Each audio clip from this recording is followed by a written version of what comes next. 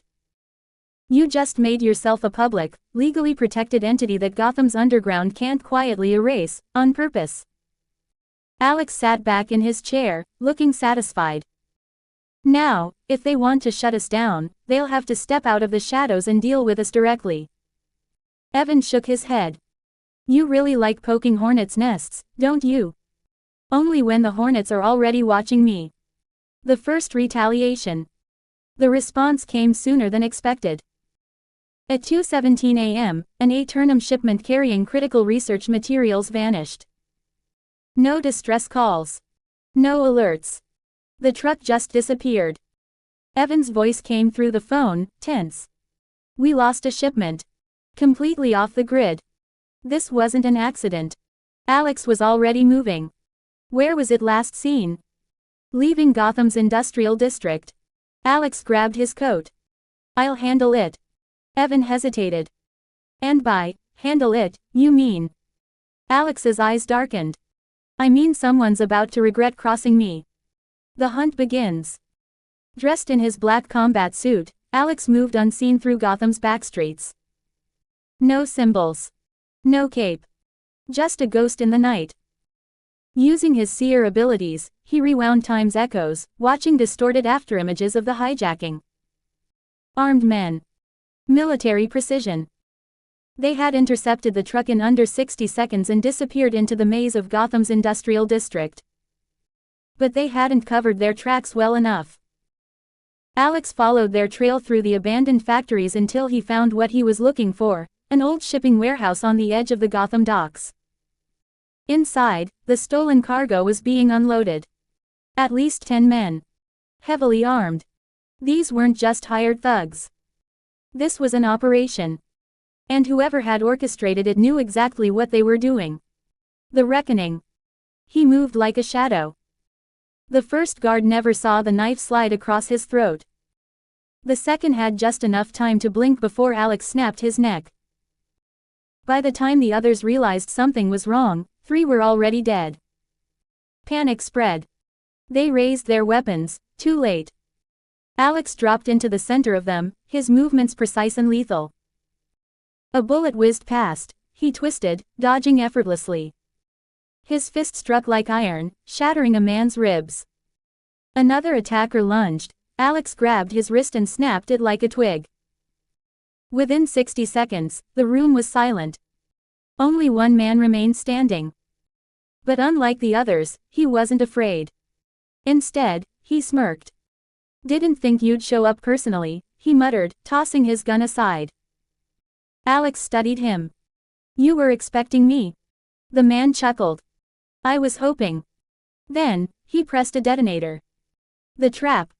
Explosions erupted around the warehouse. Flames roared, consuming crates and steel beams. The ceiling began to collapse. The surviving attacker grinned through the chaos. You think you're untouchable? Alex barely reacted. Instead, he walked through the fire, completely unharmed. The man's smile faded. What the hell are you? Alex grabbed him by the throat and lifted him off the ground. The one asking the questions. The man choked, struggling. You can't stop it. Gotham doesn't play fair. Alex's grip tightened. Who sent you? The man's smirk returned. You'll find out soon enough. Then, his body convulsed. Poison. Fast acting. His eyes rolled back. Dead. Alex let the body drop, stepping back as the warehouse collapsed around him. Whoever was behind this wasn't just powerful. They were smart. The message. The next morning, Alex arrived at A-Turnham's headquarters, looking as if nothing had happened. Evan was waiting, holding a letter. No sender. No return address, Evan said. But you're going to want to see this. Alex took the envelope and opened it. Inside was a single playing card. A joker. And on the back, scrawled in red ink. Welcome to Gotham. Alex's expression remained neutral, but internally, he was already reevaluating the situation. The Joker didn't play for money.